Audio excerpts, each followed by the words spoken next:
Humility has become a dirty word. Evidence of this lack of humility on the part of our self-declared intellectual and moral betters abounds. Consider the case of Laura Ingalls Wilder, the once celebrated author of Little House on the Prairie, whose very name has now become a byword for racism. Earlier this summer, the Association for Library Services to Children voted unanimously to drop Wilder's name from its award for children's writers and illustrators.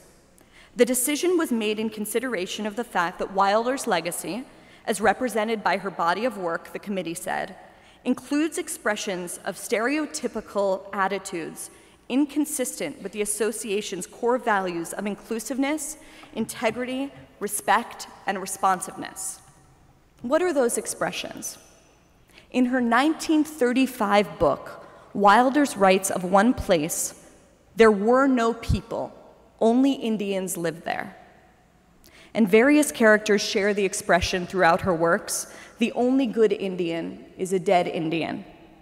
Now, anyone who says those things today would rightly be chastised. But Laura Ingalls Wilder was born in 1867. Slavery had ended just 2 years before her birth with the 13th Amendment to the Constitution. American women were more than 50 years away from getting the right to vote.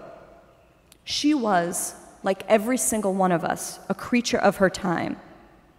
Yet the arbiters of culture are convinced that she deserves to be censored for her 19th century morals based on the morals we hold dear today.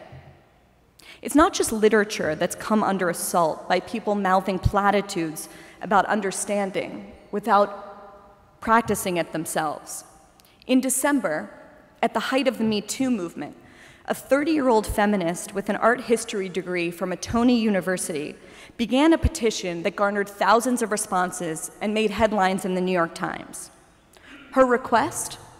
That the Metropolitan Museum of Art should warn its viewers about the dangers of looking at art.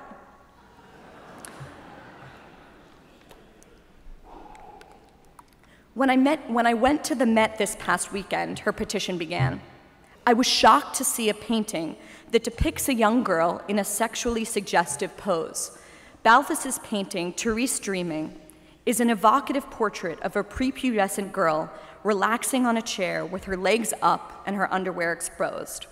This is what she wrote about the 1938 French painting.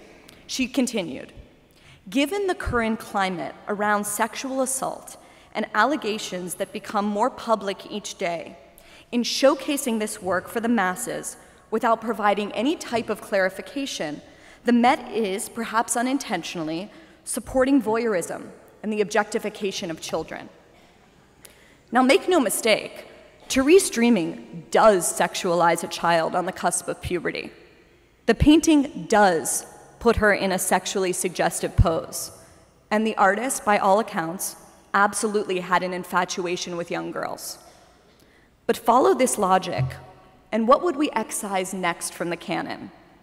As the always sharp art critic Jerry Saltz put it in New York Magazine, if we remove the Balthus because it offends in the current climate, we pretty much have to remove whole wings from the Met. The art of India, Greece, Rome, and Africa is rife with bestiality, orgies, blatant nakedness, and sex. Much of the art of the Oceania depicts exaggerated phalluses and vulva. Japanese art flagrantly breaks every taboo. It is a given that literature and art will offend. That is in its nature. Likewise, it is also a given that the cultural and social mores of the past will change. 50 years from now, which one of us will be erased for the sin of eating animal flesh? Or for the sin of publicly humiliating another person on the internet? Or for walking around another creature on a leash? Or for watching a sport that resulted in almost universal brain damage among its players?